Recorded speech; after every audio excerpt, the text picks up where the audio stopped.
The Museum of Broadcast Communications is an American museum, the stated mission of which is to collect, preserve, and present historic and contemporary radio and television content as well as educate, inform and entertain through our archives, public programs, screenings, exhibits, publications and online access to our resources. It is located in Chicago, Illinois. The museum's locations. The Museum of Broadcast Communications first opened in June 1987 in the River City Condominium Complex, located at 800 S. Wells Street. It remained there until June 1992, when it moved to the Chicago Cultural Center. The NBC then left the Cultural Center in December 2003, with plans to open in a new building of its own at 360 N. State Street. In 2005, however, construction of the new NBC experienced various delays and setbacks,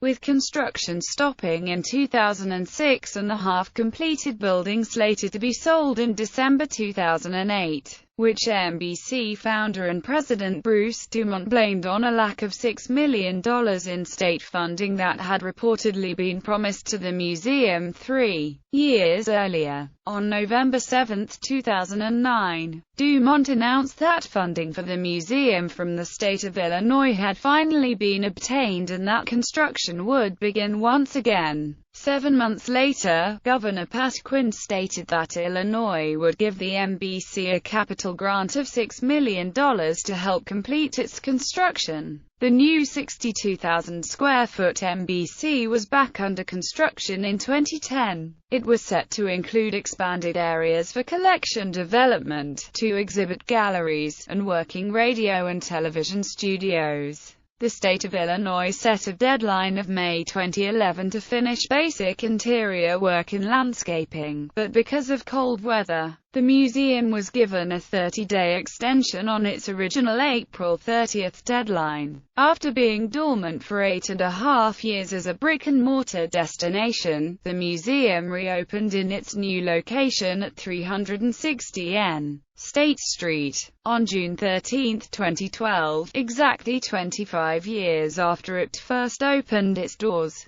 The pre-opening ceremony on June 12 included actors John Mahoney and Betty White and newscaster Hugh Downs. According to a February 2011 press release centered on the NBC's partnership with CleverSafe to provide online access to its archives. Roughly 70,000 registered users and 4.5 million unique visitors had accessed the NBC's 400,000 online videos between 2009 and early 2011, and more than 240,000 visitors from across the country are projected for the museum's first year of operation. However, museum attendance dropped drastically, from 225,000 annual visitors when NBC was at the Cultural Center and free to 7,300 last year at the current entrance fee of $12, reported the Chicago Reader in May 2015. Then in 2013, what Dumont describes as a server crash destroyed access to the 10% of the museum's archive of radio and television programming that had